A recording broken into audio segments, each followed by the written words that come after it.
just asked the fans about it, but Travis on offense, and then next drive he's like right out there on defense. But you guys are going over stuff and changes and things, what you've seen and all that other stuff. So who has the responsibility of communicating that to Travis when he comes back off the field defensively? Because there's like going to be a condensed amount of time before he goes back on the field. Is that what you're going to do, or is there like the vet head you're going to do that? Who does that? Yeah, typically it'll be Edgar, but we have a really strong support system underneath Edgar with Tevin and John Van Dam and some of the rest of the staff. So we have a group of guys that'll do it kind of by committee and help them out as best we can. So that's kind of, you guys have had to kind of spend some time. I think that means it's time to cut this off. Yeah. You guys have had to spend a lot of time kind of mapping out the things that you probably took for granted. You know what I mean? In terms of dealing with Travis, right? The whole time, because you wouldn't have to normally worry about something like that. Yeah, I think. Probably didn't phrase that question right. I think going into it, you knew it was going to be unique challenges. So we try to stay ahead of it as much as we can by, like Liam talked about, mapping out really every second of the day, who he's meeting with, what he's doing, trying to make the most of his time here. So certainly something we're adjusting as we go, but going into it, you know it's going to pose some sort of challenges. Liam said it yesterday, and certainly it's been a talking point, I think, here in town. Jonah taking a big leap. What does that mean? Well, what have you seen from him? It's the added depth on the offensive line, which is always huge. You're never, I think he said, you're never comfortable with it, but it gives you a little bit more sense of security knowing that he can fill in roles inside, whether it's guard or center. What he's shown, not only from a mental standpoint, but a physical standpoint, has been encouraging.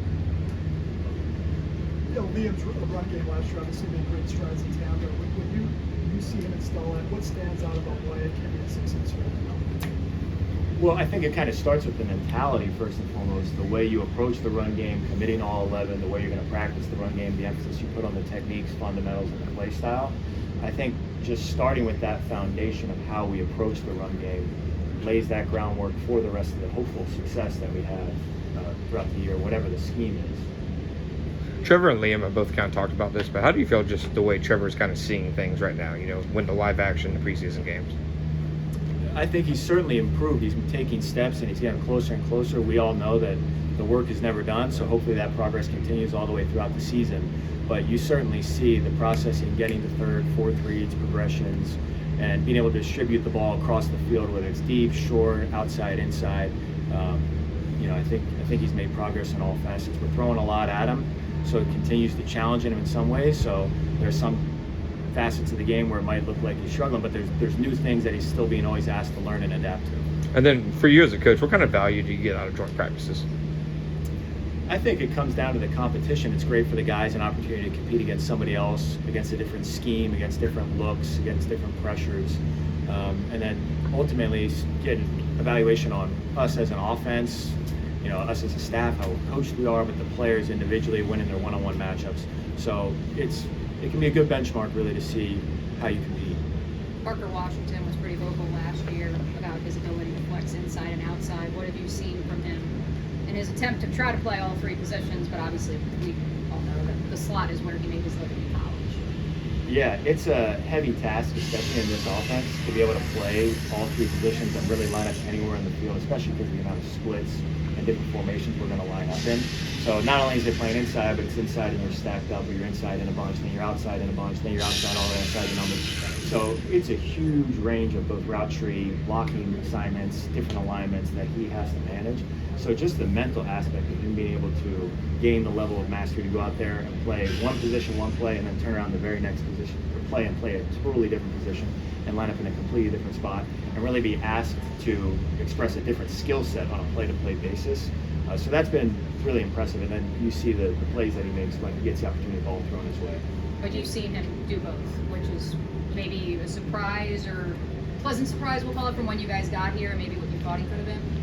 Yeah, I don't know that you would call it a surprise because you see the flashes of it. It was just ultimately building that level of consistency and giving him the opportunity to go out there and make those plays, which he's taken advantage of. Do you see him having a bigger role this season compared to the past? I know you have a big year. Yeah, I don't know how much I could speak on comparative to the past, but I certainly think he'll be a really big part of our offense. And like I said, the plays that he's making, that flexibility he provides to play multiple positions, sets him up for that success. What makes De'Ami Brown such a good fit for this offense? it kind of goes back to the way he works and the way he's tried to embrace his role. He's another guy you're asking to do things that he hasn't done in the past.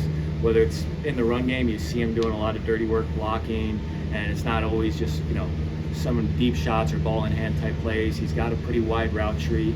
So it's that balance and that flexibility that he provides. Even though he's not playing multiple positions like Parker is, he's still asked to do a lot of different things that helps us stay balanced as an offense and gives him opportunities in the pass game, because the more we can be a legitimate run threat with him in the game and in different alignments and positions, the more opportunities he'll have in the pass game. The more you've seen him throughout the summer, has that changed maybe how you guys envisioned his role being back in February maybe, or back in March when you signed him? I think that's one of the great things about training camp. You probably go into the spring with a vision for each player. Over the course of the spring, it changes a little bit. Then you put the pads on and get out here and you compete full speed against the defense, and then it changes a little bit. And then we'll go to joint practices and it'll probably change a little bit more. So it's always evolving, whether it's him or anybody on the team. Kind of your vision for what they do well, how we can utilize that player is always evolving. Liam said yesterday that he kind of buzzes around the league and he takes creativity from around the league when designing players. And he also said he leans on you guys. So just where do you kind of get your creativity from when it comes to designing players, or the way you I think it's a lot of things. Not each play kind of comes to you the same way, so it depends on which play and what you're looking at or what you're trying to get done at the time. I think for me, at least, a lot of it starts with trying to get a conceptual understanding of either what I'm trying to do or what we're trying to do, and then what the defense is doing, how they're built, how they're structured.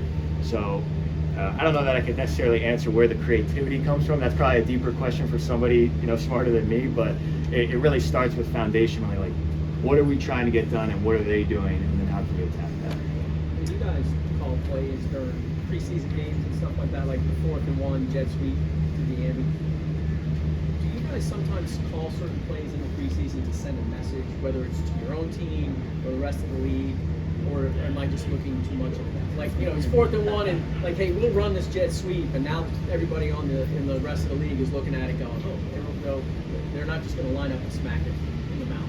You know what I mean? I know what you mean. I think part of it is you want to be focused on what we can control, and we're focused on us. So we're trying to develop our offense more so than being worried about what the other defenses are doing or what we're trying to put on tape necessarily for defenses. We're really focused on developing our offense, our guys, putting them into situations to be successful when the season comes. So that's probably the first, that's the starting point of focus. And then what the defense is doing and all that kind of comes secondary and tertiary after that. In a lot of situations, 4 running backs would be one too many. If you ever had 4 true tailbacks before, and under the assumption there's 25 guys, someone else in another position is going to lose his job. What are those conversations been like? Well, I think the running back position is a little bit like when we talk about the offensive line position, where how often do you get through an entire year where one guy is the starter and he's carrying 75-80% of the reps, 80% of the carries every single game for all 17 weeks and into the playoffs, right? Probably pretty rare nowadays in the NFL. So it's great to have the depth at that position, to have a stable of backs that can do it by committee and all have different strengths and weaknesses and all can provide value.